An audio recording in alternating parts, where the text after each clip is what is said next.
Good morning, everybody. Monday morning, let's get things started. We're gonna pick up where we left off and get the bump stops, the rear ones, set in place and done today. Yay. So make the tube that goes from there to there, and then we're looking at making another tube. And we need to make a tube that does come on the side right here. So we'll look at tying it in, but before we do that, I have to move a little mini truck out of Quinn's way today. We're just gonna pull it on the alignment rack just for storage. Yeah, that thing's still for sale. So if you guys find someone who wants it, the little blue truck right here, and you connect me to their buyer, I'll give you a $200 gift card to Apex Overland. You can use it in person or online or use it for labor, whatever you want, but you get $200 in your pocket if you can find someone to buy my crawler. Nothing wrong with it. I still love the thing. I just won't need it once that thing's done. So yeah. All right, let's get this started.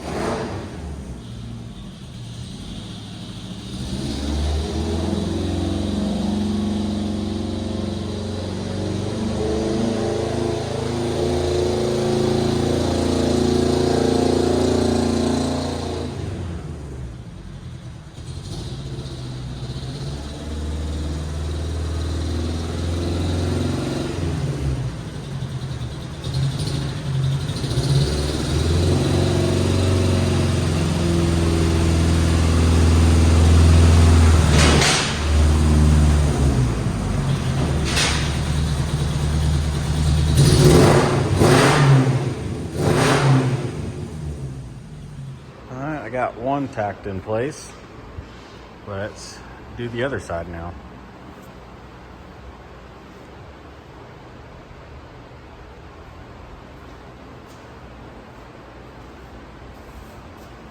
All right, both sides tacked in place. Now we get to start thinking what we're doing next here. We'll see. So that is obviously very well supported now. It's not going to go anywhere, but we have to do a brace there. I guess we're just gonna cut it to length, put it right before the bend. I could put it down further, but I'm worried about tire hitting. So let me throw a tire up there actually. Be right back.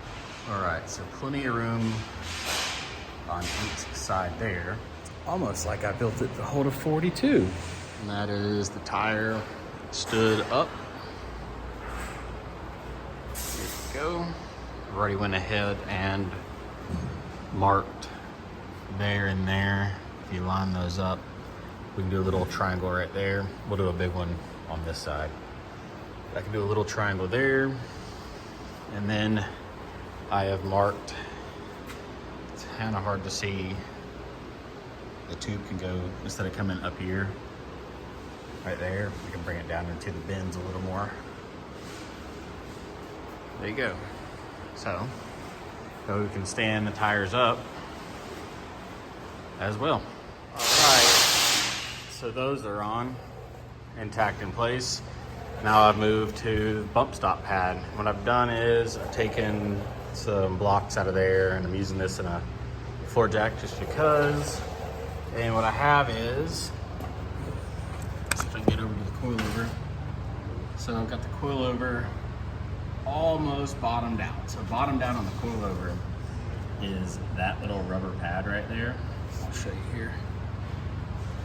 It comes up, it squishes it. So that's bad. You don't want that to happen. So what I'm doing is bringing it down until I have about an 1/8" right there. I've got all the pressure out of the bump stop off the fitting off the top, and I've got it clamped literally all the way up, and the pad will be right here. So the very most bump we could ever have with this guy bottoming out, the shock is nowhere near. It probably has another 3/4 inch to go. As you can see right there, imagine that little rubber pad squishing all the way up, plus that little gap. So we'll build our pad right to the edge, pretty much measure off the top of this clamp. And that'll be, that shot can never get bottomed out because it will be this. And if that is all the way up, then these are tuned wrong, because usually you want a good gap because there's a little O-ring on there. You can see on that one, there's a little O-ring. That kind of gives you your gauge. Like that right there at like full bump, full race pace, if you have it bump into there, you're doing some stuff. So that way we will be good to go. So let's measure it. I've already got that. Flipped it upside down and put it on the bottom of the axle right here where there was no grinding, because as you can see, I'm not the best grinder in the world. I'm a good welder. So there's there. Zeroed it off it, flipped it all the way over. 160 means this is a 20. We're kind of working that right now. And we'll make the pad probably about 4 inches, just to, because as you flex, the axle will walk just a little bit. And you want that pad to always hit. You don't want it to come off the side. My 4Runner, I'm like maybe 3/4 of a circle on my hydro bumps. But this, we're unsure. So we'll make the pad, we'll make it about 3-4 inches wide. And then the width of this guy right here too.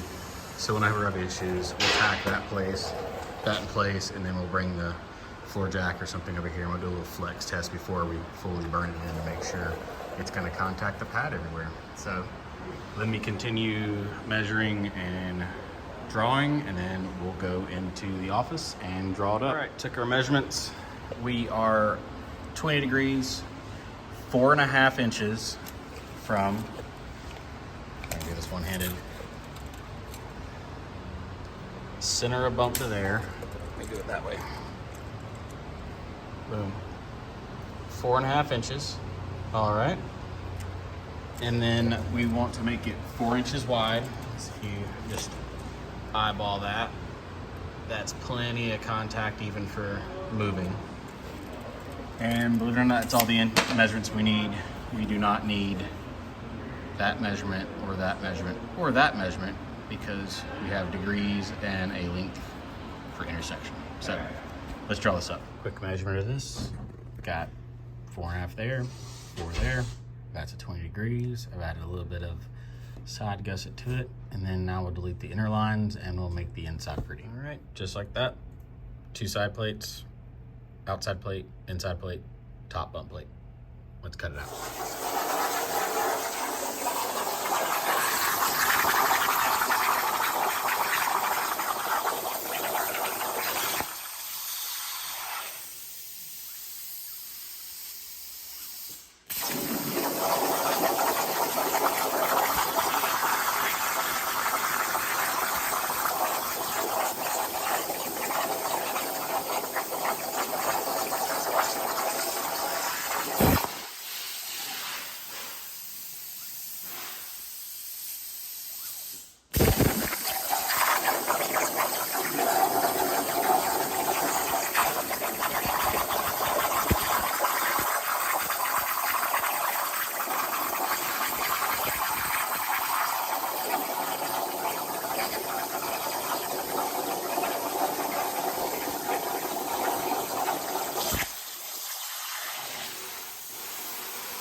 There we go.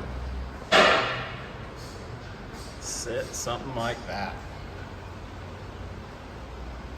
I think that's pretty awesome looking. So I'll fire up the plasma, cut the other side out of this. We'll take this thing, and then I'm just having a hard time getting it square because these things move a lot. We'll tack it all together over on the workbench and then set it on here. But there you go. Pretty cool bump pad, if I do say so myself.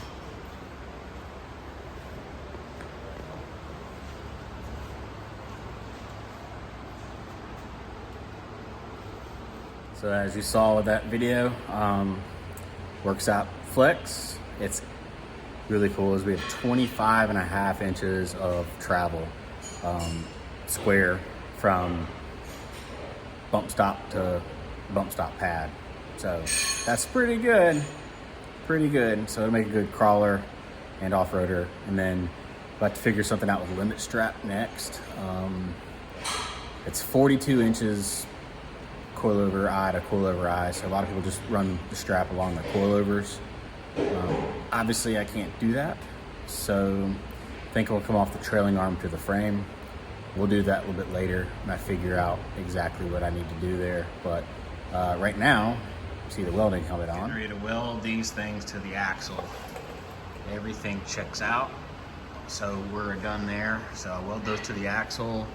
Then we will probably pull the whole rear apart again. Actually, we'll make a bunch of triangle gussets and stuff like that. And then we'll pull the whole rear apart again, including the coilovers.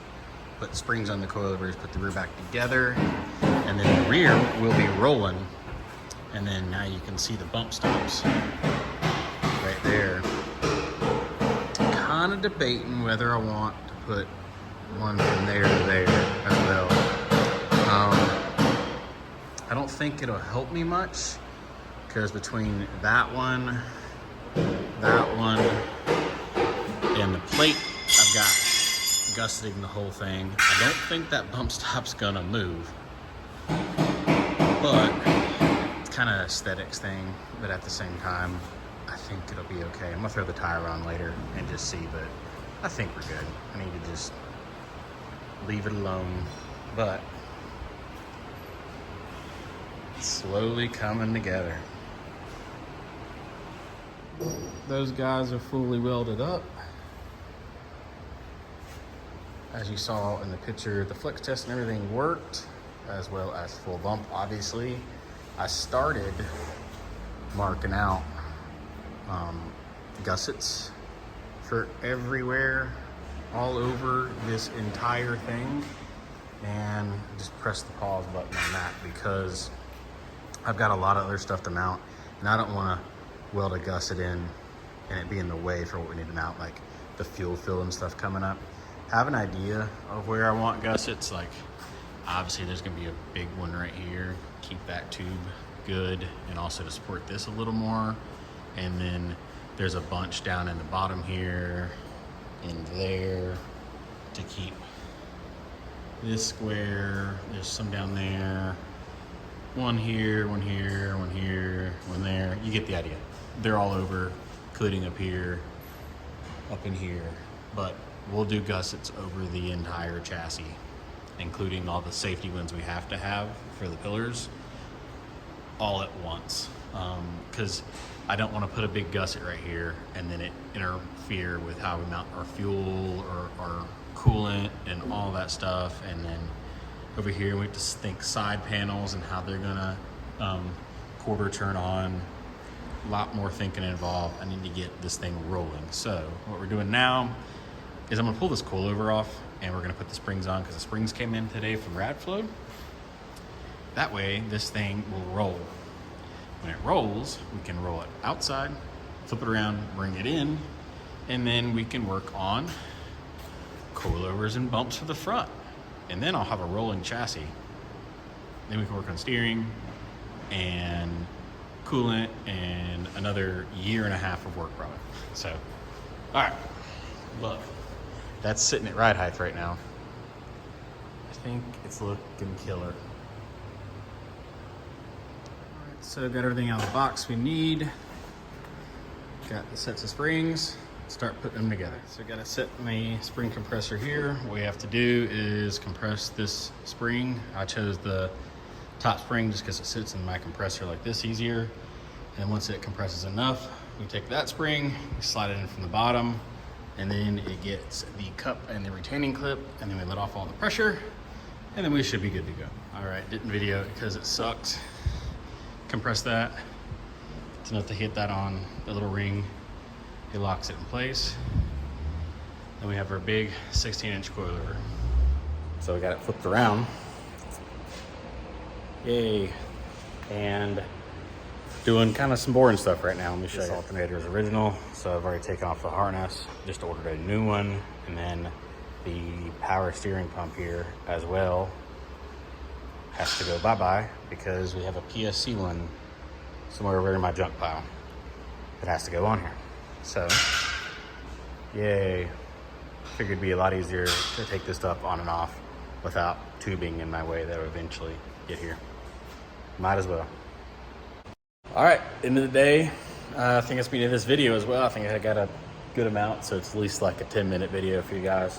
But here's what we have for the day. I got all that rear done that you saw. I got the coilovers mounted. I have a chain running from the secondary shock location with a bolt through it up and over the frame that we've already got fully welded down to the other side, just so I could lift the whole truck up without the rear end drooping and throwing it like off kilter on the lift. Obviously it got swung all the way around. We have all this room now because it has to sit further back on the lift for balance. Swung around, nothing special there. I put a new alternator on it because the old one was still from 2003. We've got the factory pump off, and everything kind of cleaned up, ready to get the new PSC pump on, which is right here. I ordered the PSC pump, that is that guy, and then ordered a Dorman, that guy, the pulley that goes on it. Had to do a combination of both of my puller sets, so if you guys have to do one, I'll show you this. It's that kind of kit. I'll just use the bolts out of it with this kit for that, but then use the centerpiece from that with the flat pusher to press that on because it has to go down, so you can't just smack it with a hammer. That's how you mess the pump up. And then what's awesome about these PSC pumps is those 3 bolt holes line up with that stud and those 2 other bolt holes, but it doesn't go on because the studs from Toyota are bigger than here. So what we're gonna do tomorrow, first thing in the morning, is we're gonna drill those out, and then that one right there, one's a stud, one's a bolt, that one's kind of floating in space here. The factory pump came back here, so don't know what we're gonna do there. And that's also threaded. So might drill it out too. Might just run a bolt to like a conversion thing we make into there. I don't know what we're gonna do. We'll figure it out tomorrow. But that'll be the next video. It's coming along. Figure we do some maintenance first up here, then start doing shocks and bumps, and we have all that PSC steering over there to do. Tons to do. And thanks for watching. Like, share, subscribe. This helps us out a ton. Views have started to go up. That's awesome. We're getting new subscribers all the time. See you guys. Bye.